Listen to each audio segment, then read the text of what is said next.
Travel might have slowed down UConn, but Alabama won't. You're locked on UConn.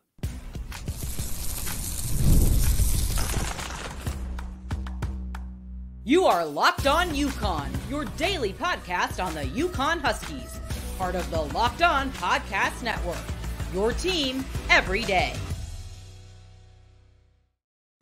Thanks for making Locked On UConn your first listen every day. We are free and available wherever you get your podcasts and on YouTube, part of the Locked On Podcast Network, your team every day. Today's episode is brought to you by FanDuel.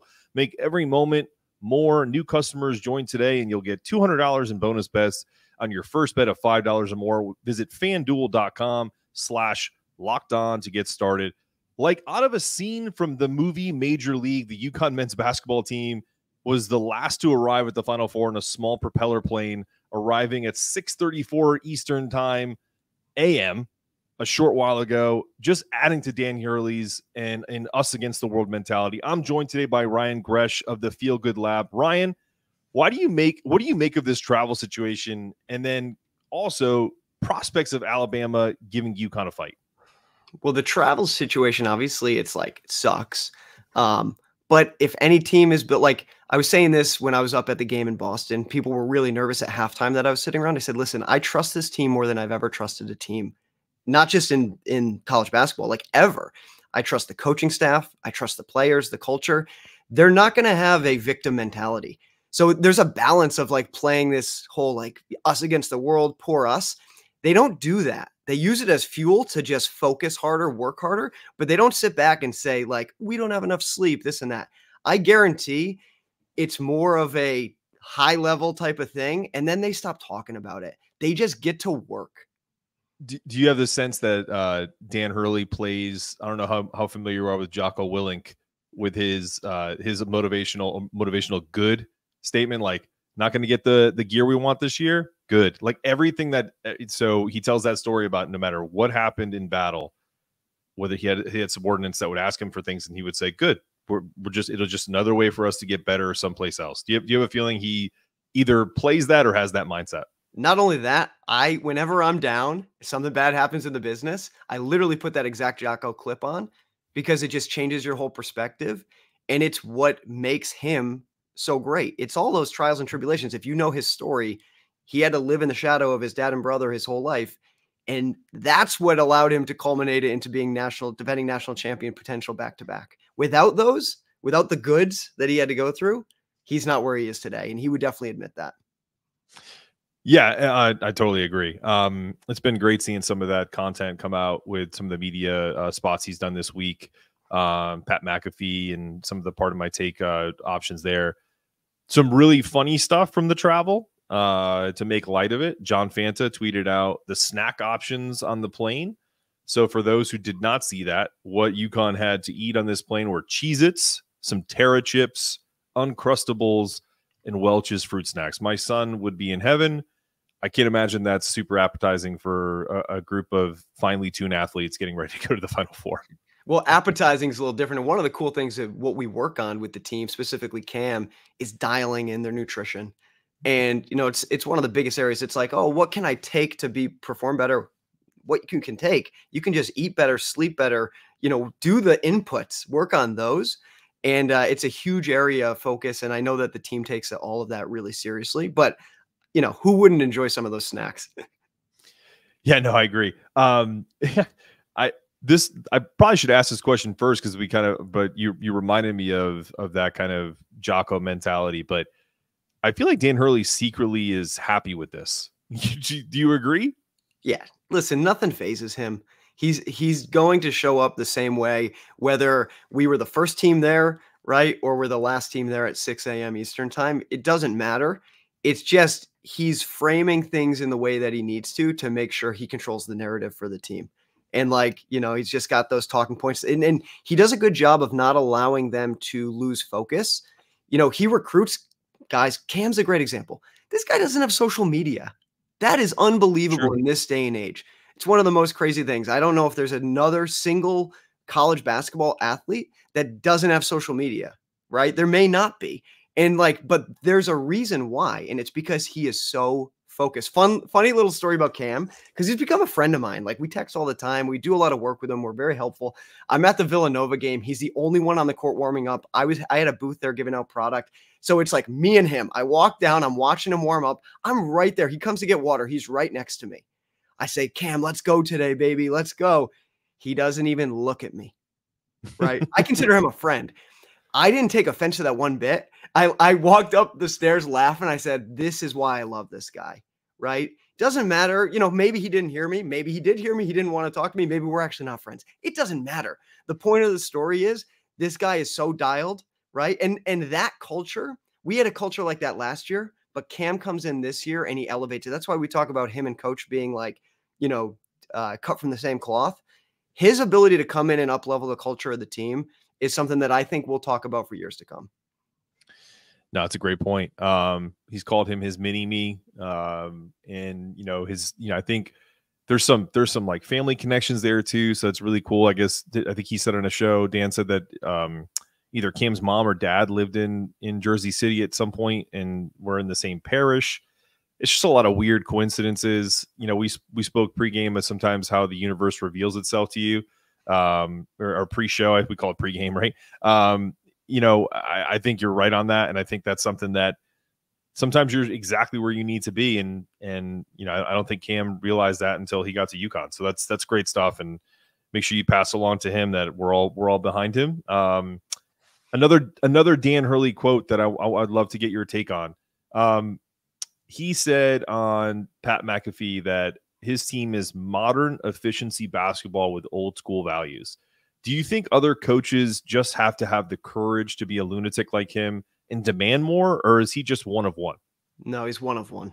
There's no doubt. Think about, first of all, so I've been so blessed. I've been a diehard UConn fan my whole life. My dog's name is Kemba.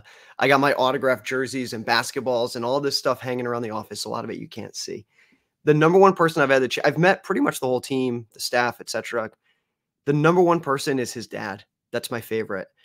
And, if you haven't watched the documentary, specifically the Showtime one that has RJ Cole, UConn alum, it's one of the greatest stories you'll ever watch, because this is a guy that worked a full-time job as, I believe, a probation officer in Jersey City. He did not have all of these recruits from all these different towns that were playing AAU. He built this thing from the ground up, and it's arguably the greatest high school coach of all time. He did it in an era of like the Bobby Knights and the Jim Calhouns, right?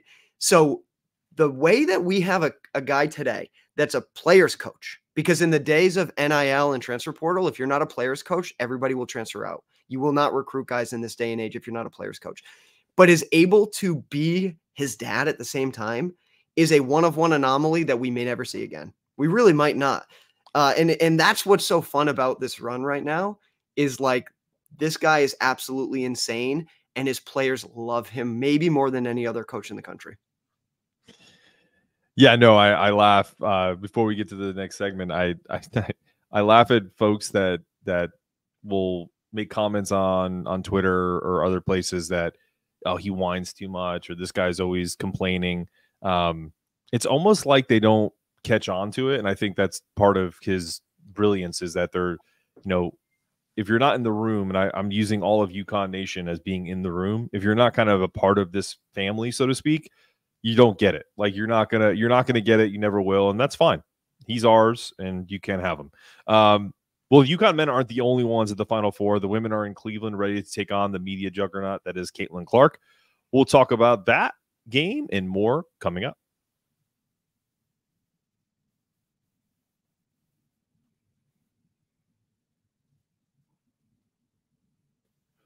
The sports calendar is loaded, and FanDuel is making it even more exciting to get you in the action. Because right now, new customers get $200 in bonus bets with any $5 bet. That's $200 you can use to bet the tourney, MLB, NBA, NHL, and so much more. Visit FanDuel.com/lockedon and make your first bet a big one. FanDuel, America's #1 sports book. All right, Ryan. The UConn women are in Cleveland, going for an unprecedented 12th national championship to their already record 11. But we're sitting here on Thursday. I'm doing a crossover show with an Iowa Locked On channel tomorrow. Is the UConn men and women's team combined the greatest college program of all time? Yes. Combined, it's not that close. Now, I'm biased. I'm 36 years old, so in my lifetime, it's not even close. When you go in the full history, I think you can start debating. I think another question you could ask is this the greatest year ever? Now, we still need to finish the job. Thinking about that out loud, so obviously we won it all in 4. We won it all in 14, and then potentially if we do it this year. I would say no. I think it's our most dominant men's team. The women's team would be the more impressive storyline. I mean, Paige coming back from back-to-back potential career-ending injuries, having a team of, I think, 4 freshmen right now with 7 scholarship players. I mean, what she is doing, what they are doing, and it's not just her, it's the whole team, it's Gino. I think that's actually more impressive. It's a great problem to have as a UConn fan right now to be able to debate this. But I think 2014, was that the Breanna Stewart year? I think it was one of her 4. To me, that was our greatest year ever when you think of just that's the GOAT. 4 championships in 4 years, 4 most outstanding, right? That's just so hard to compete with. And then you should throw Shabazz on top of that, who had 2 championships. But listen, this is such a great problem to have, to be able to debate over the last few decades, which year is the best and if we're the greatest program.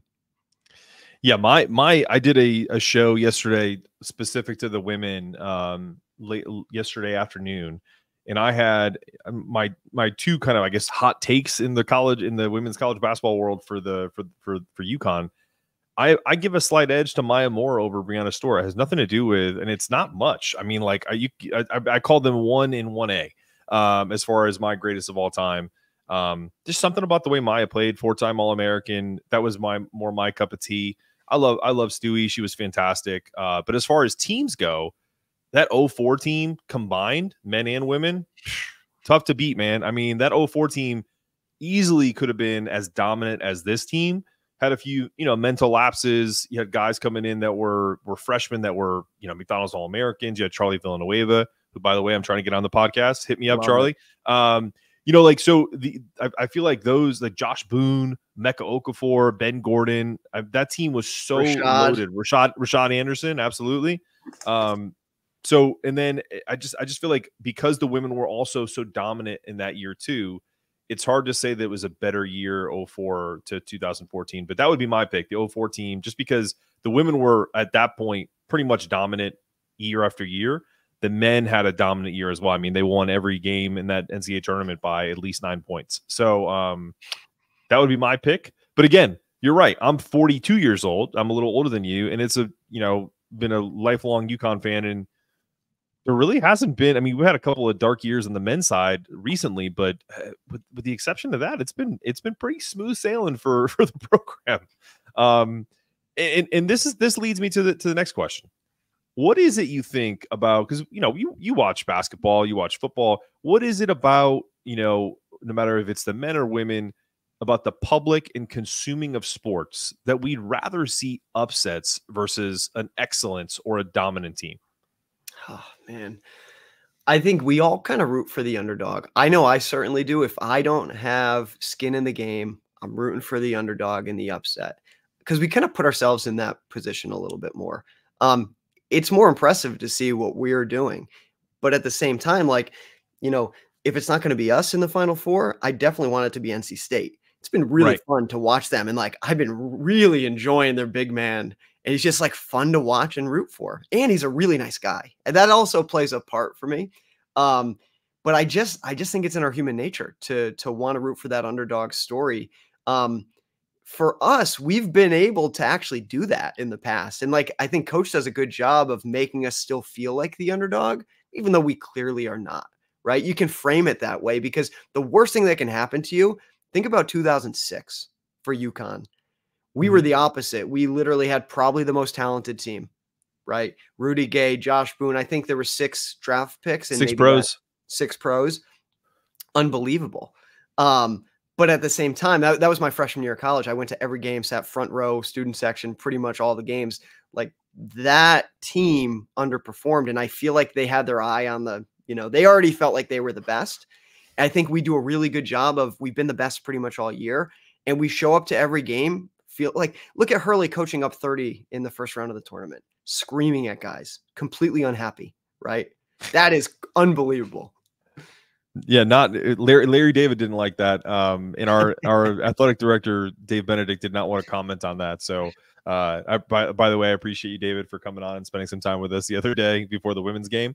But yeah, no, I thought that was really funny. And then I loved Hurley's comments about that whole situation. He's like, he didn't like that. He's like, I feel like I'm a Seinfeld character. So Dan really does know how to play the media really well, and that's something I appreciate him for 100%. You had some interesting comments we had before we started the show. You're working with Donovan Clingan on some of his NIL opportunities. Do you want to talk to some folks about what's happening there and where they can find it?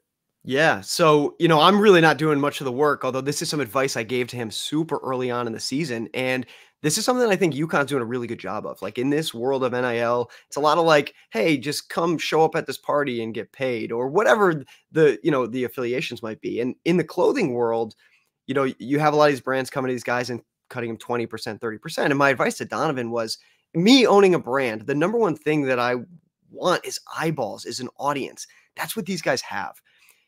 Starting a clothing brand, it's not easy, but it's also not that hard. And my advice was, hey, do your own. Create something you can own and take with you that lives beyond just this year. And so that's what they've done. And so I'm not taking any credit. My great friend Jack has helped him with the design and the execution of it. And they built this great brand. I think on Instagram, it's Kling Kong brand. Yep. And the shirt they've designed is unbelievable. I don't think most people have seen it yet, but it looks incredible. I can't wait to get mine. And it's a great way for UConn fans to be able to support this, because now if we're helping these athletes not just get paid, but build things that have value that can grow with them beyond, we're doing it a little bit different. And so I think I can't wait to support Donovan with this. I can't wait to get my gear in and rock it. And it's launching tomorrow. So.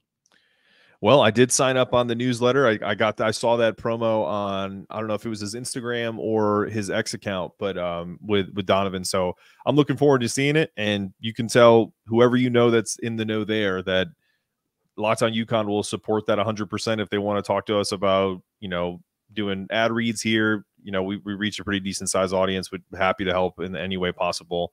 Any of the NIL athletes of any sport. So, please pass it along. We want to help in any way we can. Well, besides that, are you watching Fox Sports or ESPN on your TV all day? Have to turn on the volume with all that shouting and make the switch to Locked On Sports Today, a free 24/7 sports streaming channel programmed for you every day to bring you the biggest stories without all the screaming.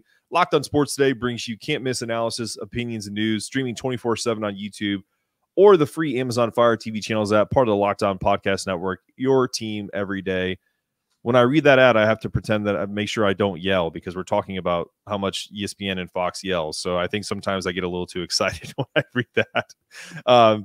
We'll get Ryan's thoughts on both the men's and women's tournament, and I'll give you one major reason why UConn is not worried about Alabama's pace coming up after this.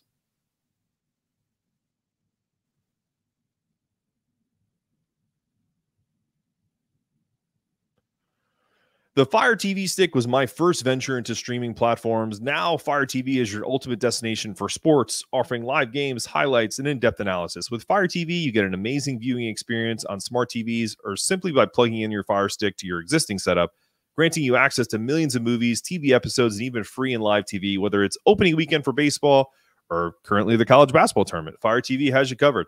Fire TV recently introduced Fire TV channels, providing a steady stream of the latest videos for your favorite sports brand, all for free. This includes content from us at Locked On, as well as major pro leagues and college conferences. Fire TV channels let you dive into the game analysis, highlights, and more, keeping you up to date on the latest in the sports world, from March Madness to the NBA. All right. Ryan, we've had some chirping going back and forth between Alabama and UConn fans, myself included. I have not abstained. One main stat that I will repeat over and over again about tempo and playing fast doesn't mean you've solved your issues with giving up points. Charleston almost put up 100 points on this team, but the one nugget that is really important that I mentioned in the tease, of the top 20 teams ranked in Ken Palm, Alabama is so reliant on their offense that they're the only team ranked outside the top 100 for defensive efficiency. So what does that mean? That means that if Alabama has a mediocre night shooting, they lose by 20. If they have a good shooting night, they probably lose by 10. If they have an incredible shooting night, otherworldly 50, 55%, coupled with UConn shooting about 30%, then it's likely a one-possession game. So it's not even going to guarantee them a multi-possession win game. So if we're talking predictive metrics and what this means from an Alabama defensive situation with their limitations, I am going with UConn 100%. Your thoughts? We have not shot well this tournament yet. And I know there's inflate gate going on. I believe it. I play hoops. I know like it could be, and you can see like people dribbling the ball and the ball bouncing away. You can see long rebounds. It definitely seems like a little bit of an issue with the ball. I'm not making an excuse, but most teams are under. Here's what's crazy. Alabama is actually shooting this ball good. My only concern out of anything is the fact that we are not shooting this particular ball good, because it is a unique ball just for the tournament. We're not shooting it well. They seem to be shooting it well, but we're in the Final Four. It's a new set. So I know, like, and by the way, even if they do, like you said, nothing worries me with this team. We used to, call out the UConn fan base. We'd call out Dan Hurley in the early years that he couldn't coach in game. He didn't have X's and O's. And here we are biting our tongue. We have probably the best in-game coach, best X's and O's staff in the country. And, so I just have all my faith in them. And our boys will figure it out. Cam, Absolutely. Alex, we have some incredible shooters. Like, Alabama's a great team. Every team that makes it this far is great. But are they as great as us? No, they're not. They could beat us. But if we do what we need to do, which is defend, rebound, those are things that the ball doesn't matter, then I think we're going to play, we're going to be in control. The last thing I'll add is we don't dribble the ball that much. We pass the ball a lot. We hand the ball off. So as much as maybe it's hurting our shooting, I think it's going to hurt teams that go a little more one-on-one. If that is the case in the Final Four, that the ball is potentially a little overinflated. So none of this worries me. Yeah, and I will give a ton of credit to Alabama from an X's and O's standpoint. The one thing that I will tell you that plays into UConn hands, and shout out, we talked about our staff. Shout out Kamani Young. I'm rocking my polo all the way to the top tonight just because I don't know. I wanted to. I don't have his physique. He's got that like lean, broad-shouldered physique. I'm a little thicker than that, but I'm still going to do it even with my fat neck. So, shout out Kamani. For context with Alabama, they only shoot three-pointers in layups. Essentially, there's only one player. I think his name's got it off the top of my head. I lost it, but he is their lefty. I think his name is, I got it, Aaron Estrada. He's the only one that Nate Oates allows to shoot mid-range jump shots. So I don't know what the defensive matchups are going to look like right now. But I think that whole idea kind of plays into UConn's hands, because if you're going, you saw the Illinois game, if you're going directly at Donovan Clingan and you think you don't have a pull-up game, you don't have a float game, then that is going to spell trouble, number one. Number two, as I mentioned, this is a historically 35, 36% three-point shooting team for the year. They're coming in with some momentum. They're shot it well so far. So that makes sense to me that we would feel a little uncomfortable when it comes to that. But this was a team that was also down 26-13 to Clemson in this game. So the idea that if that happens with UConn, that with the defense that this team plays, they played worse defense this year than Maine, Merrimack, and Marist. You're not beating UConn without locking them down. So I'm surprised by their confidence. Are you? Well, talking about defense quick, Steph Castle is the best defense. Again, I'm only 36, so I haven't seen everybody, but it reminds me of like Ricky Moore was kind of the heyday as I'm growing up. Steph Castle's defense to me is the best I've ever seen. His ability, I was getting in a good debate, again, fun problem to have, like Andre Jackson versus him. Andre is maybe my favorite Husky of all time, but he was different defensively. He was more athletic, open court, smart, seeing things. Steph's ability to lock you down and stay in front of you and be so strong and physical, I've never seen before. And then you couple that with Donovan at the rim, or, God forbid we have to sub out Donovan and you have Sampson in there who jumps higher, and so the presence, it reminds me of the old school Calhoun years. Do you remember we led the country in block shots for maybe a decade? I don't even know what it was. It was insane. And it wasn't because we just had better centers. we did have incredible centers in Emeka and Boone and, Amita Brima and Hashim Thabit. They were all great, but it was the way we played.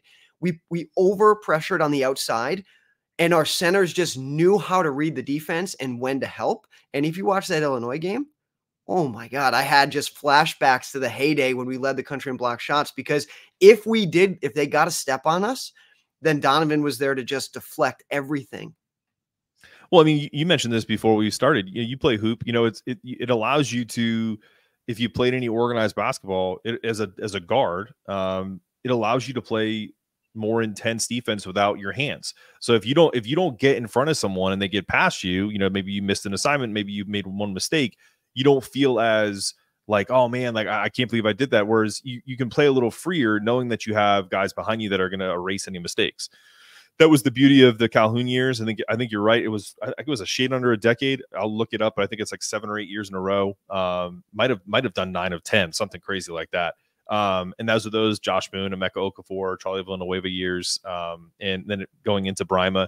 So yeah, I totally agree with you. I do think though, what's going to be interesting in this game is we still haven't seen a Tristan Newton classic game yet in this NCAA tournament. And so if we take Steph Castle and say, okay, your job is to shut down their little munchkin guard, Mark Sears, and kind of put him in your little pocket, your coat pocket, and don't let him come out.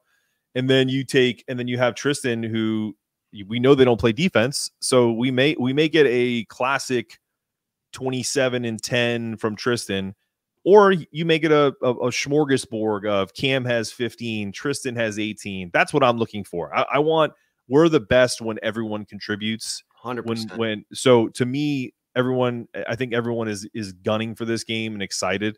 So that's what I'm looking for. That's my predictions. I think that I'm going to ask you your score prediction, but I think UConn wins this game by 15 points. What are your thoughts?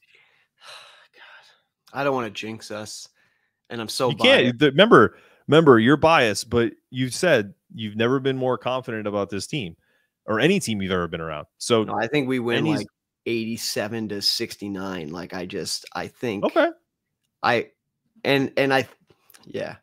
Here's what I hope doesn't happen. Tristan can go off when he wants to. We've seen that. We don't want him to. He does a really great job of not forcing it in the times like against Kansas when we couldn't get anything going, or against, I think in our loss to Creighton, like he stepped up and he was hitting crazy shots. We don't want that. That is not what we want. We want 15 from each of the starters. Maybe Donovan gets 20 and 20. Like he's the one that's kind of able to, because he's so dominant and it's such an efficient way to score. Again, Cam, and not that Tristan can't be efficient. He can, but he's the guy we have to rely on when it's not going well for the other four. And we do a really good job of just sharing the basketball. And so like, I want to see 15 across the board for all those guys. No, I couldn't agree more. Have you thought about this? This is not, this is about the entire tournament and everybody that's in the Final Four, both men and the women's side. This has never happened before. We could actually see a UConn versus NC State dual men's and women's title game. How sick would that be? And how much fun would we have with the DJ Burns matchup?